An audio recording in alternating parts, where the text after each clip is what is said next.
How fast can a child learn a musical instrument compared to an adult? How fast can they learn a second or third language? They learn fast, right? Because why? How many people you hear a song and it'll take you back to when you were a child? Raise your hand. How many people it's not a song, but maybe it's a fragrance or a food that will take you back decades? Because information combined with emotion became a long-term memory, right? Because we're not logical, we're what? We don't do things logically all the time. We do things what? Emotionally, right? Because we're not logical, we're biological.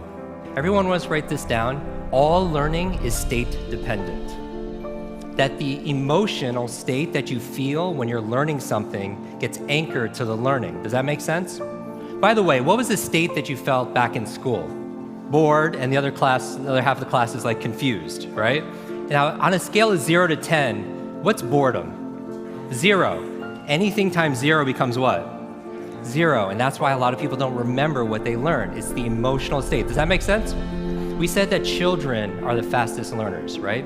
That they have this curiosity and they play all the time. Now, it's been shown in science, the research, by playing more actually creates neurogenesis and neuroplasticity. Like Einstein didn't have a bigger brain than anyone here, but in certain areas of his brain, he had highly connectedness. He did these thought experiments where he would put himself in these brainwave states, specifically theta state. That's the state that you're in when you shower. That's the theta state. That's a relaxed state of creativity. You're inspired. You come up with new ideas. New things come out of you, right? And so he had more connections in certain areas. And so you could promote that by playing more. We live in an age where it's not your muscle power, it's more your mind power. The faster you can learn, certainly the faster you can earn, but not just financially, in all the areas of your life. I remember recently, I got to introduce two of my modern day superheroes. It was Stan Lee. And we're going to dinner. I remember asking Stan, I was like, I have to know, you've created all these incredible superheroes. Who's your favorite? And he looks at me without a blink, he's like, Iron Man. And then he's like, Jim, who's your favorite superhero? I was like, Spider-Man. And without a pause, he says, with great power comes... The opposite is also true. With great responsibility comes great power.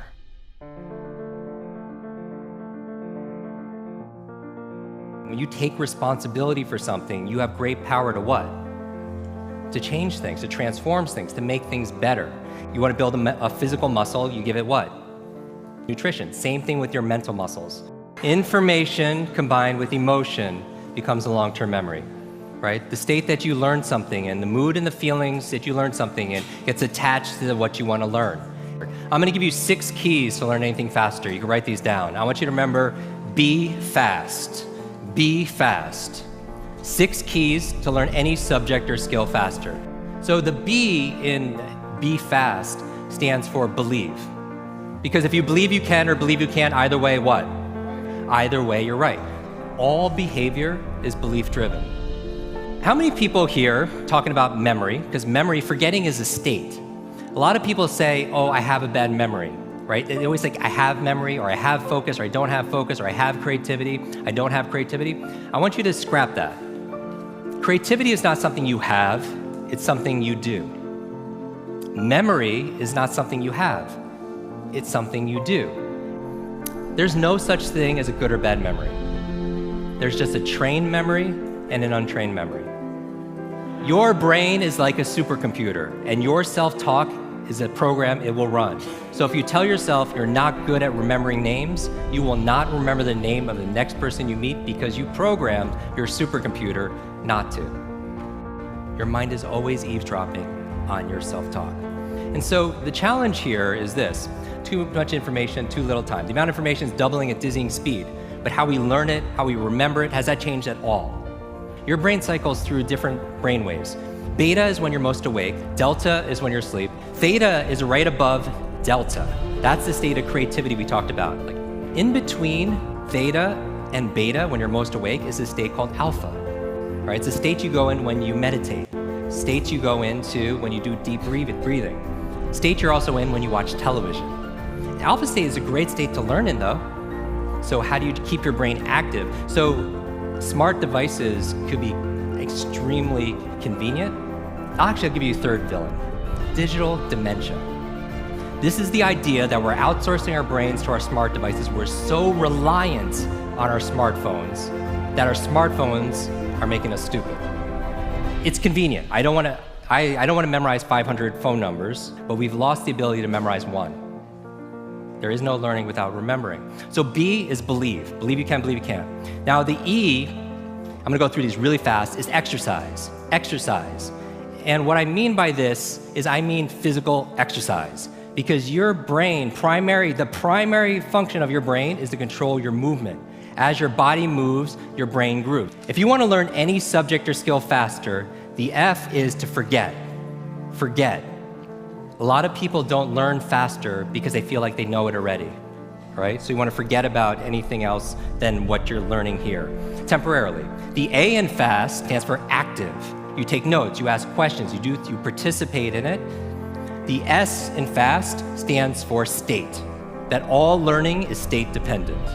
All learning is state dependent. I never want to learn in a bored state, right? Most people, like when they read, they're in a bored state. People wonder why they don't remember what they read. So control your state. Finally, the T in fast and B fast stands for teach.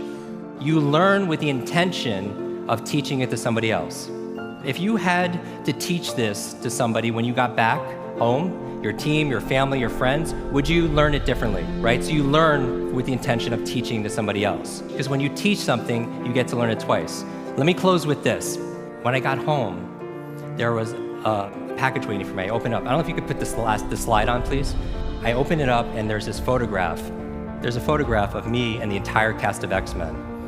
And even better than Halle Berry and Jennifer Lawrence and everything that's on there was the note from the chairman. It said this: Jim, thank you so much for sharing your superpowers with all of us. I know you've been looking for your superhero school since you were a kid.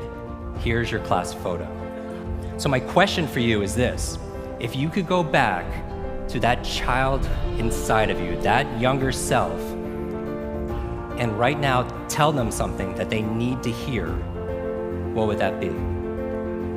And if you were to go in the future, 1 year, 2 years, 5 years, 10 years ahead in the future, I believe you have wisdom inside of you. I believe you have greatness inside of you. If you were to project 10 years ahead of time and look back on this day right now, what does your current self need to hear from your future self? I have a quote that I get quoted on more than anything else. It talks about an egg and stress, that your egg is like your life, that if an egg is broken by an outside force, life ends. But if it's broken by an inside force, life begins. And all great things begin on the inside. Thank you very much.